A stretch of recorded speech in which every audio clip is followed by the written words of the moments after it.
Hey, welcome to the Big Me Kickoff. I'm your host, Kevin Noon. It is Friday, October 29th, and we are a day away from the Penn State game and 2 days away before Halloween. Will it be a trick or will it be a treat for the Buckeyes as they host the Nittany Lions? We will get into all of that and some other games as we are part of the Big Me Kickoff. It is a solo show today.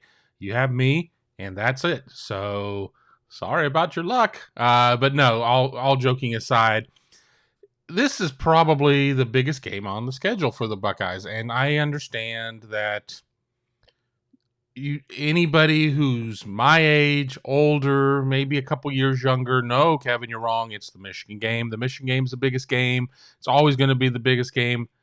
I'm there with you, but I still think that this Penn State game is probably the biggest, and I'm going to tell you why as I adjust here in my seat a little bit. The Michigan game's the last game of the season, and I think we need to see this Penn State game to really know where Ohio State stands.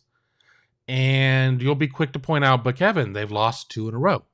Their quarterback, he's barely walking. How do you see that? Well, yes, the Penn State offense is troubled. We'll just say that they're troubled. But the Penn State defense, even without defensive tackle PJ Mustipher, I think is pretty good. So if you go and you look at who Ohio State's played so far this year, yes, Ohio State has gotten fat and happy playing Rutgers and Maryland and Indiana and Akron. And we know what Ohio State's been able to do there. But I think this is going to be the first opportunity for Ohio State to take on a defense that is pretty good. And I've got some spreadsheets here that I'm going to be looking at. And if we look, it's not like Penn State has given up a ton of points in any game. I mean, they gave up 23 to Iowa. They gave up 20 to Illinois. They gave up 20 to Auburn. So that seems to be a kind of around the tipping point. I mean, can you see Penn State holding Ohio State to 23? I don't think I can. But I think it's a situation to go against that defense and get that confidence, because while Nebraska and Purdue maybe in the next couple of weeks don't strike fear in the heart of many people, you have that back-to-back weekends of playing Michigan State and then at Michigan.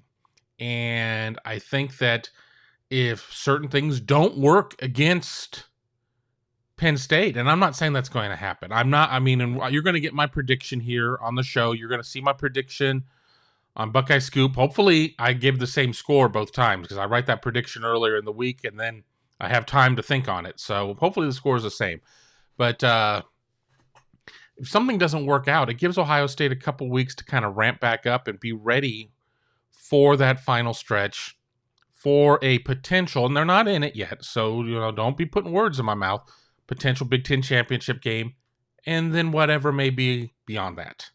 So is this a game where Ohio State scores in the 40s? Is this a game where Ohio State scores in the 20s? The 30s?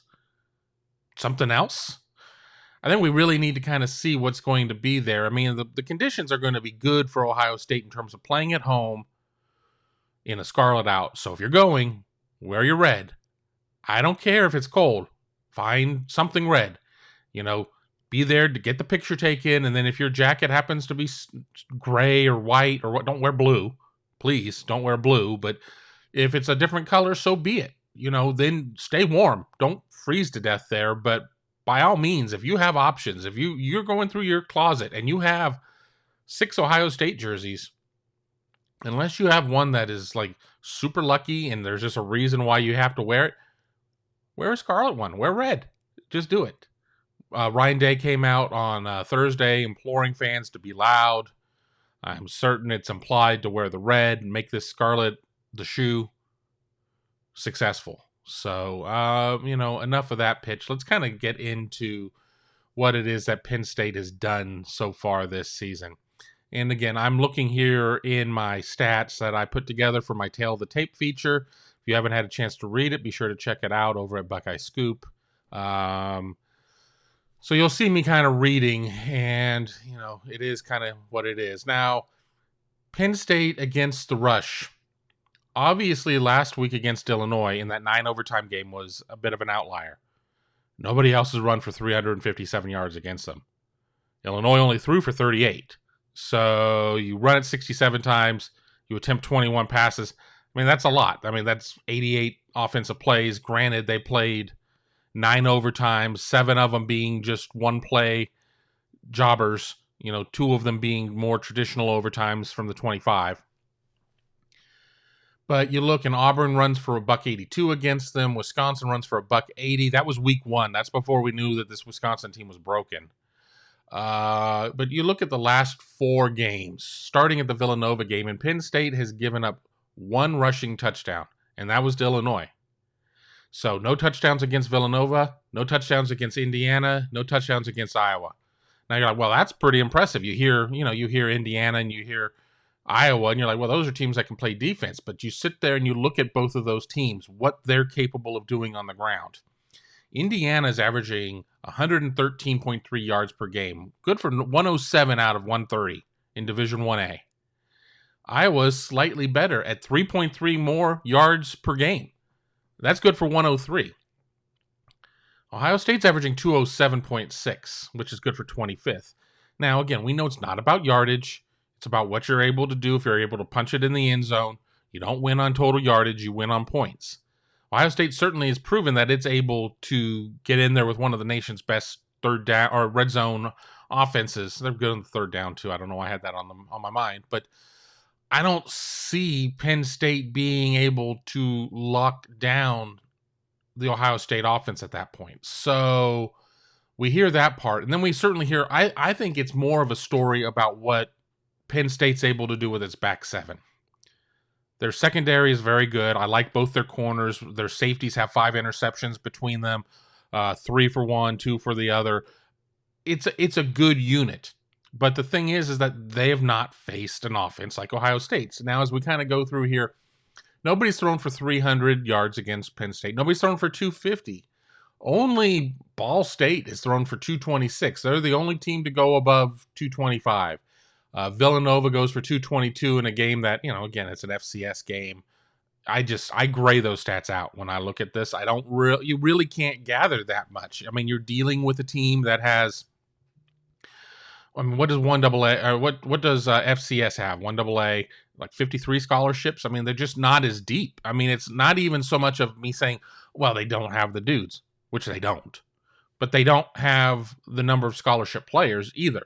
So you're taking guys who are playing a little bit of a lower classification. We're not saying this is a D3 school. I mean, hats off to Villanova for fielding a team.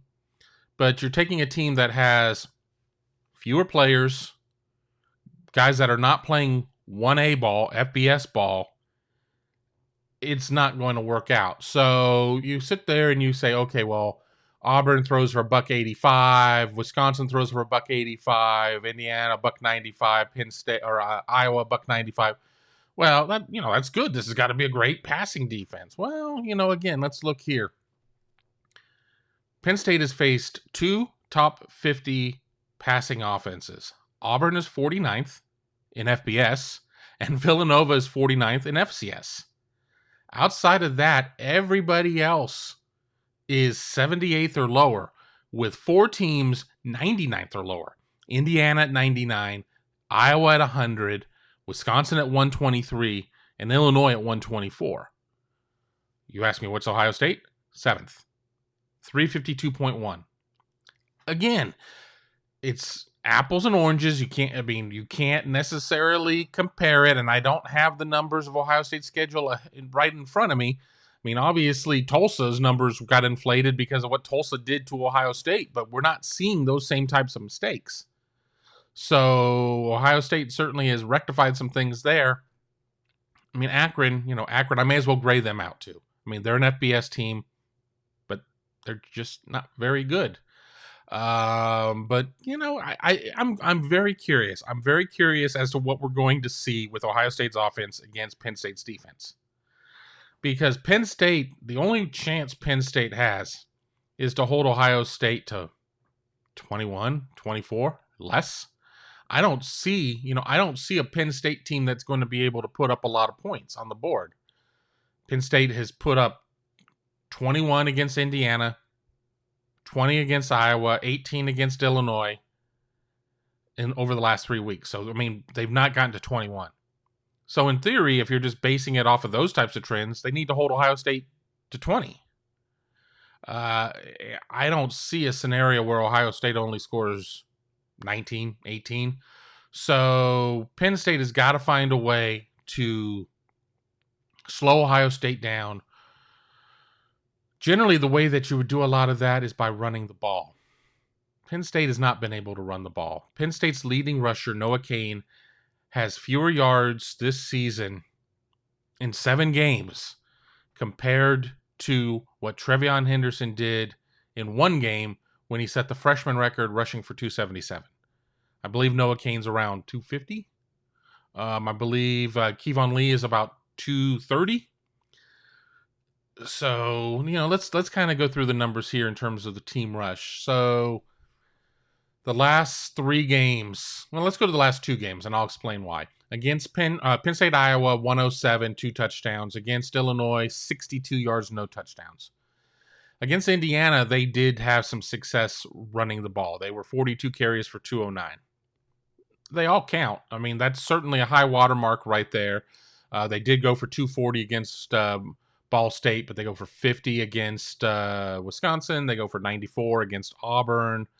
So if you sit there and you look at the 6 Division 1A games that they've played, 4 of them they've been in that 110 and less category. So generally, to keep the opposing offense off the field, you need to control the clock. How do you control the clock? By running the ball. Penn State's best rusher is probably Sean Clifford, in terms of just what he's able to do, what he's able to see, and what a QB run is able to be. Because the Penn State offensive line, in my opinion, is not where it needs to be. I don't think I'm being out of line by saying that. I think if I talk to any Penn State fans, they would agree with me that the line is not where it needs to be. Noah Cain, Kevon Lee, these guys are getting hit 2 yards in the backfield and not getting anything. So sometimes with the Q run, you have some opportunities to get to the outside. You're at least not running between the tackles as much. Or, when we talk about hat for a hat and you have to account for somebody, and accounting for the quarterback always kind of throws the numbers off a little bit. But, if you believe the stories that he has cracked ribs, or let's just say a rib injury. I know James Franklin said, he's as close to 100%. Well, whatever the hell that means. What does that mean? Close to 100%. I mean, 30% is closer to 100% than 0% is.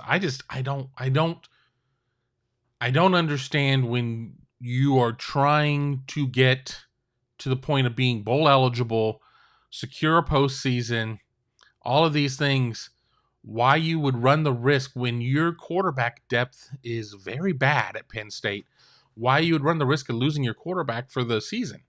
I mean, Ohio State's pass rush is starting to get home a little bit more. Again, that's a case of who Ohio State's gone against and everything else, and Penn State's offensive line hasn't done a very good job of protecting Clifford. So Clifford is going to be harassed, at least. He's going to be sacked. He's going to be hit. It's all going to happen there. I'm not advocating for any sort of, rough tackling, respect your opponent, respect the game, but I just don't think that Clifford's going to be able to get through all this. But I'm not convinced that Penn State head coach James Franklin is necessarily all there in terms of his game planning, his mindset. Yes, we've all misspoken in our lives. Some of us are public speakers, some of us aren't. Some of us do that, some of us don't. But we've all had our moments. But for him in one interview to sit there and say that they're looking forward to playing Illinois, who they just played last week, and going and playing at the Big House, it makes you wonder. Is he really there? His name is big in other jobs. USC, LSU, he's been mentioned for other jobs before. Is that just an indication that he's too busy kind of thinking about some other things? Is he maybe checked out? Maybe does he already have in his mind that he's going to be coaching somewhere else in 2022? I think only James Franklin can answer that. I mean, he just changed agents, going over to Jimmy Sexton. Sexton represents a lot of high-profile coaches. Unless Jimmy Sexton gave him a better rate, which I don't necessarily think is going to be the case, why make the agent change? I mean, this isn't Jerry Maguire. I mean, I don't understand why you make the change if you're not going to need the services of your agent. Now, of course, the other side could say, well, the reason why he does this is never waste a good opportunity to pad your contract. So maybe he sits there and flirts a little bit. Penn State, was like, well, what can we do to keep you, James? And then you have an agent help negotiate that. But I tend to think that's not the case. And that's not saying that I'm convinced that James Franklin is going to be coaching elsewhere. But I'm not convinced that he is locked down solid to Penn State. Plus, how many times have we had a coach say, I'm not focused on any other jobs. I'm focused on whoever's next. In James's case, it's Illinois. I'm just focused on Illinois, taking on a great Illinois team at the Big House. Well, I digress. Prediction. I had a natural segue to talk about Michigan State, but let me make a prediction because I promised. I just don't think Penn State's going to be able to score with Ohio State. I just don't see it. I don't think Penn State's going to be able to slow Ohio State down all that much. Ohio State seems to be in a wreck and trash type of mode. They're wrecking teams and trashing teams. There's not a situation of where Ohio State is being like, all right, we've had a good time. We're up 21. We're done.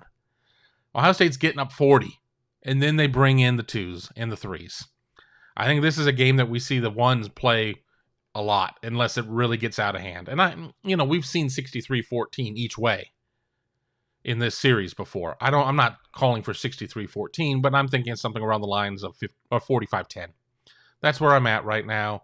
I think that Trevion Henderson is going to have a lot of success running the ball. I think Chris Olave, Jackson Smith-Njigba, Garrett Wilson are all going to be running free at times. It's just going to be a matter of Penn State picking its poison. I think this is going to be a real Heisman coming out party for C.J. Stroud.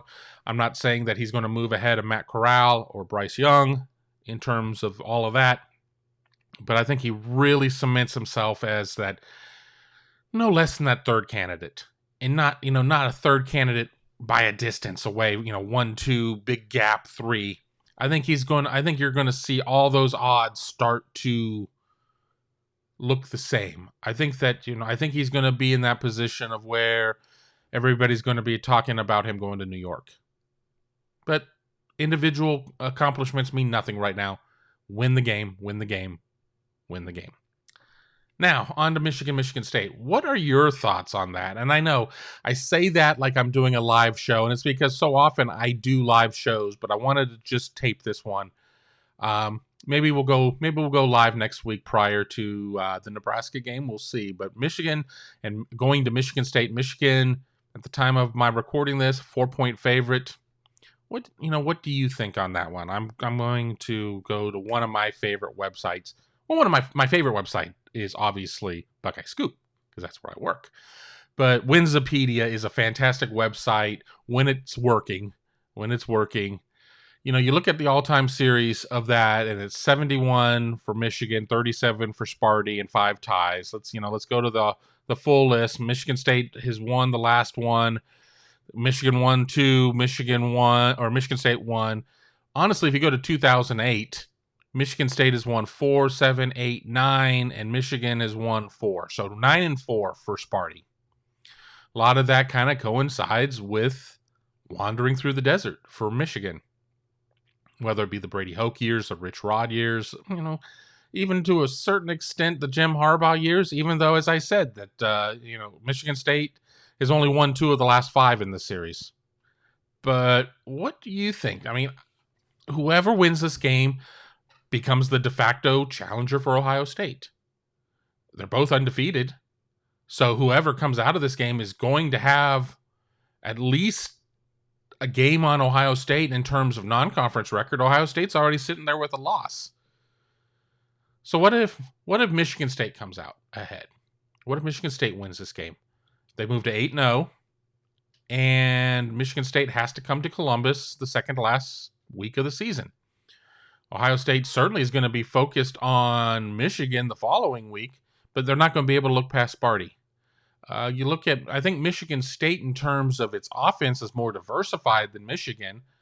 Kenneth Walker III is a tremendous back, but I think once we get closer to Michigan State, we'll prove that Kenneth Walker III runs against teams he should run against, and teams that he probably shouldn't run against, he hasn't. Now, this Michigan game will be a test, because Michigan can't do much, but it can stop the run, or it should.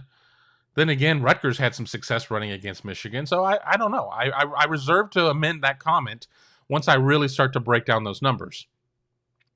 So if Michigan State wins, does Michigan fall off the table? Do they just kind of implode at that point? Has Lucy pulled the proverbial football away from Charlie Brown? You know, we look at Michigan's schedule. They got Michigan at Michigan State, home against Indiana, at Penn State, home again, or at Maryland, and home against Ohio State. Indiana's pretty bad this year. I'm just going to say that. But, you know, what happens with Penn State? Can Penn State suck it up and put it together? The problem is that, you know, the one thing that Michigan is really, really good at, stopping the run, Penn State can't do. So if Sean Clifford gets out of this game and is not injured or worse injured, he has a couple weeks to get it back together. Could they pull off that upset? Could Michigan be already sitting with 2 losses before Ohio State? You know, I don't know. But let's play the other side of this. What happens if Michigan wins? What happens if Hassan Haskins and Blake Corum are able to run on this defense? What happens if Kenneth Walker is largely ineffective? What happens if Peyton Thorne isn't able to take advantage of a secondary that I think can be taken advantage of? I'm not crazy about the Michigan State defense at all. I don't see it with them at this point. I don't have their numbers in front of me, but I think that they're a team that has to outscore you. So what happens if Michigan does that? Well, then Michigan State really runs the risk of falling off the table, in my opinion. And I'm working on pulling up their schedule as we're talking here. Michigan State has Michigan. Then their schedule for the next couple weeks kind of gets easy. They've got at Purdue and Maryland. And Purdue obviously shocked Iowa and then came flailing back to earth. And Maryland, Maryland has moments where it looks okay and has moments where it looks bad, but hasn't really had many moments where it's looked great. Get Texas on that schedule. Maryland looks fantastic against Texas, but, and then at Ohio State and then against Penn State. What happens if it's a close game, one way or the other? I mean, that's kind of the scenario that might be the best for Ohio State, regardless of who wins. I know that the purists out there, I don't want Michigan to win any game, but if Michigan comes into that game 11-0 and ranked 3rd or 2nd in the nation, that's still something. That's still pretty darn impressive.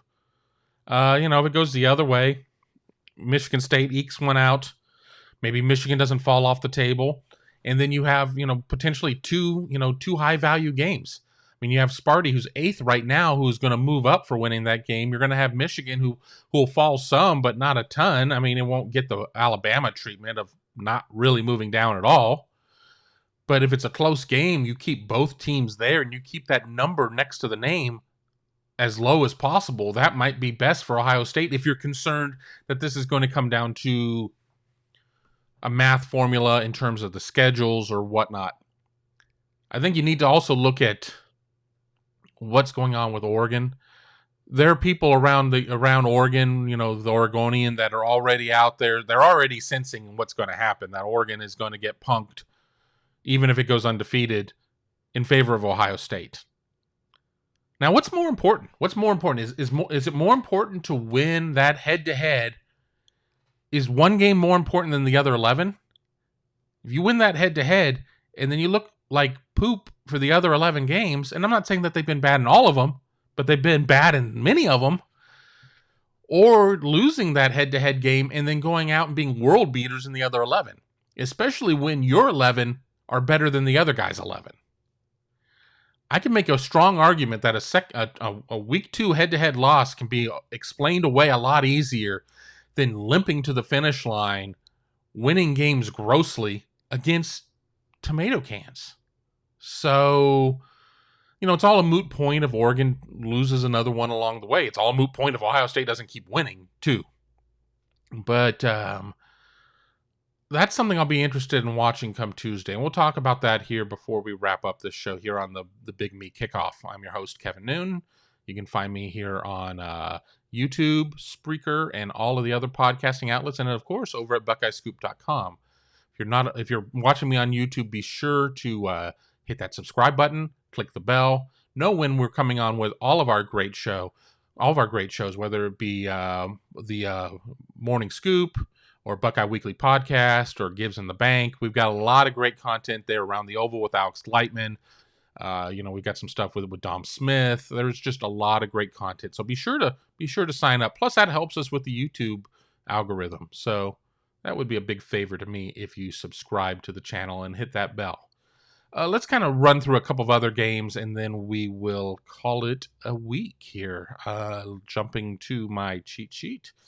We got Iowa and Wisconsin, which is kind of the third Big Ten game. That kind of loses its luster. Iowa doinks one off to Purdue. We certainly see that, Spencer Petras is not lighting the world on fire. The run game isn't necessarily there. It's a team that's getting it done with defense. Well, fortunately for Iowa, Wisconsin is a team that's getting it done with nothing. Nothing at all.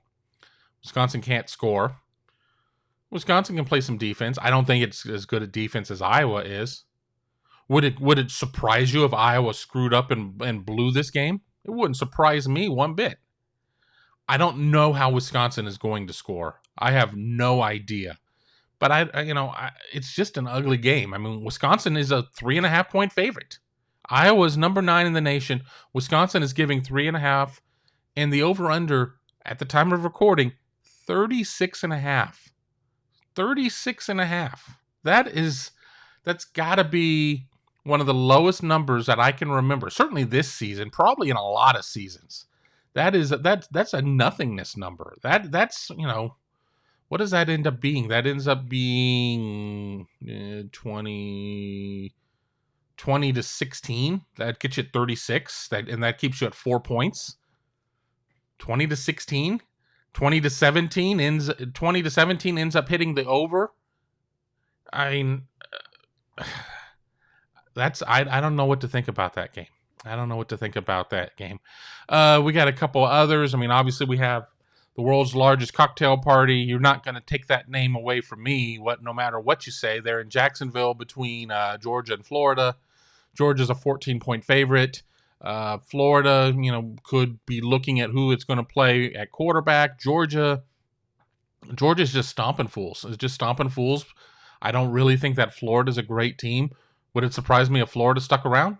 No. Would it surprise me if this was not a game by 5 minutes into the second quarter? That wouldn't surprise me either. So I don't know. You got Auburn and Ole Miss. That game is going to be at the Plains. Ole Miss is 10. Auburn is 18. Auburn's a 2.5-point favorite. Ole Miss coming off of a couple of big wins, including one against LSU. Matt Corral had been a little dinged up, but he's another Heisman heavyweight in the field versus Auburn, who, Auburn's sitting at 5-2, a team that we're not necessarily talking about that much. Penn State beat Auburn in a game that I never really got to see, but, that'll be interesting. And I had one more game on my big board. I had one more game there that I was curious about. Oh, and that's Texas Tech, Oklahoma. Texas Tech is just, they just fired their coach. Still sitting at 5-3.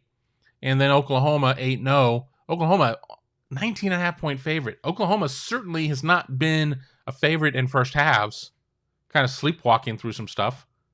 Could this be the game? I mean, unfortunately, the game's in Norman. The game is in Norman. It's not in Lubbock, in the middle of nowhere.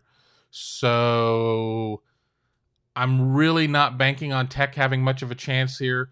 I mean, do they rally around their interim coach and say, we're going to do this? Does Oklahoma screw around and leave the door open for the Red Raiders? I don't know. I'm not feeling it there. I still think that Bedlam, that game against Oklahoma State, is the biggest chance for Oklahoma to trip up. But I think after this Texas Tech game, all 3 games left on the schedule are trap games. I mean, because Oklahoma doesn't play on the 6th, and then they're at Baylor, home against Iowa State, and then play at Oklahoma State. All three of those games are very losable for Oklahoma if Oklahoma doesn't get there and take care of business. So we'll see. Last thing, and we will do a podcast for the college football playoff unveiling on Tuesday night. I am always interested in the first rankings and the last rankings. And then I kind of corrected myself over on the Ask the Insiders board. Said, I'm also interested in the second rankings. And here's why I'm interested in the second rankings. I want to see how the committee corrects itself with just one data point. With just a data point of 1 week of games. So they have all this time. They have 7, 8, 9, depending on, where your open week is and everything else. Up to 9 games to come up with their initial rankings. And then the only thing that changes from week 1 to week 2 is one game. And not even everybody will necessarily play one game, again, depending on where open weeks are. So how does that move? What does the committee value? How is this committee different than last year's committee? How is this committee like any committee before? We don't know. So I'll be really interested. I am not expecting to see Ohio State in the top 4. And, we're speaking way ahead of ourselves. We don't know what's going to happen this week. We don't know, who could win, who could lose, how impressive, what's important there. If Georgia loses, if Cincinnati loses, Cincinnati's playing Tulane, Oklahoma, as I said, is playing Texas Tech. We don't know necessarily what to expect there, but let's just say we go chalk and everybody wins. All the wins are somewhere between 14 and 40 points. I mean, just a nice wide range. No real scares. I don't know if I see Ohio State 4. Don't see them above 4. I don't know if I see them 4. And I talked about this on another podcast. I think 6 is probably about where I would think. I mean, I wouldn't be floored to see them 5. I wouldn't be floored to see them 7. Anything beneath 7, I'm kind of curious as to what the methodology is to get there. But I think 6 is kind of going to be the spot where Ohio State is. And before people freak out and say, well, 6, that's out. That's not only out, that's out times 2. Stuff has to happen. Ohio State's still going to play Michigan and Michigan State. One of those two teams is going to have to win that game. Now, we can't control anything whether or not that those teams are going to have unblemished records. One of them is going to have an unblemished record going into the Ohio State game. But you still have that. You're obviously going to have the Penn State data point that's going to lead into this. You're going to have, a Big Ten championship game potentially. There's still a lot of opportunity out there to move up, and teams will cannibalize themselves. Alabama and Georgia likely will play each other in the SEC championship. Now, will that matter? Will a loss by Georgia probably wouldn't drop Georgia out based on what Georgia's done. A loss by Alabama should drop Alabama out. But SEC, it just means more. So I'm not sure there. But what are your thoughts? Be sure to hit me in the comments with what you think. I'll try and double back over the weekend, maybe on Monday. I always try to answer all of your questions that I can. One of those things that I do when we're not doing a live show. I really like the participation. But I think I've given us a lot to think about as we close in on about the 33-minute mark. I think we're going to call it a show. Once again, I am your host, Kevin Noon. This is the Big Me Kickoff Show, and I want to thank you for listening. I want to thank you for joining us at Buckeye Scoop. I want to tell you that you can follow me on Twitter at Kevin_Noon.